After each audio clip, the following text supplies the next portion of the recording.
Você quer aprender a fazer aqui caneca com foto exatamente aqui como está aparecendo no computador? Então fica comigo até o final do vídeo, que eu vou ensinar aqui a configuração que eu uso para poder fazer essa imagem não ficar tão queimada e nem tão avermelhada. Fica aqui exatamente como está aqui aparecendo para a gente, ok? Vou mostrar aqui qual é a configuração que eu utilizo para poder sair mais parecido com a foto. Tirar aquele aspecto vermelhado, né? Essa aqui é a imagem que o cliente me entregou. E eu faço um tratamento nessa imagem para ficar assim, mais claro, mais pálido, para quando vier a temperatura da prensa para a caneca, ela tende a escurecer a imagem e puxar para o vermelho. E aí volta-se, né, para essa cor original aqui. Ok? Qual é a configuração que eu uso? Eu uso aqui no CorelDRAW, eu vou aqui em Bitmap, ok? E clico aqui, ó, leve de ajuste de imagem. E coloco essa configuração aqui, ó. Temperatura, essa aqui, tá bom? O tingimento eu não coloco nada. Saturação -4. O brilho, tá? Pode dar uma clareada 22.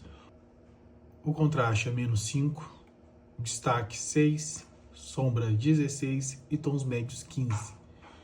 E assim que fica quando a gente aplica. Ó, vou aplicar aqui, tem a configuração, fica assim, sem e com, tá bom?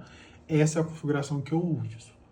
Pode variar para algumas imagens? Pode, porque se a imagem estiver já um pouco mais desbotada, mais clara, eu venho aqui e faço aqui a alteração na temperatura, ok? Diminuo aqui ou aumento. Sempre vai ficar aqui na temperatura e mais no brilho. O resto, a saturação aqui, eu costumo não deixar.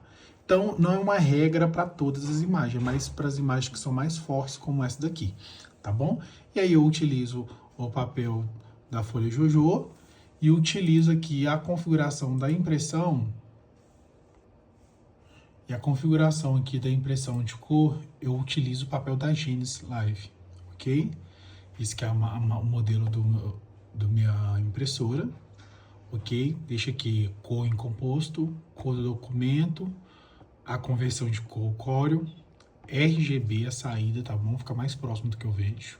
Mesmo que a gente usa CMYK, né? Mas eu deixo o RGB que tende a ficar a cor mais parecida.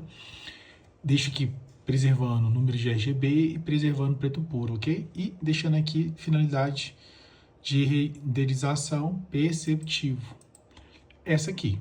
Então, papel JoJo com a configuração da Live, ok? Da Genesis. Por causa da tinta que eu uso é da Genesis com a folha da Live, ou com a configuração da Live.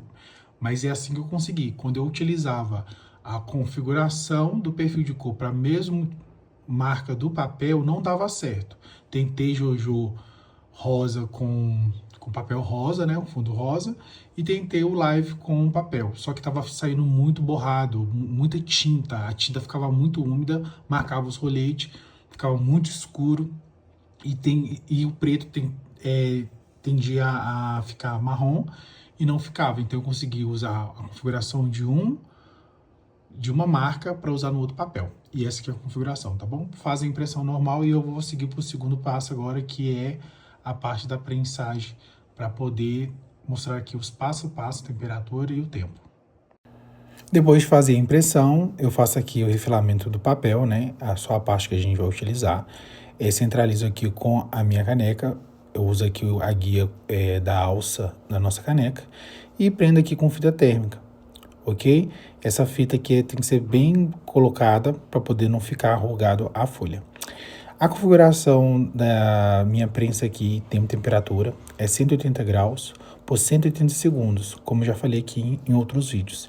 Bato primeiro na caneca inteira, depois eu bato na metade dela para baixo, 40 segundos, e depois eu bato mais 40 segundos só na parte da borda de baixo, porque geralmente essas canecas que tem cores interna e na alça, elas têm um alto relevo na parte de baixo, que fica falhado.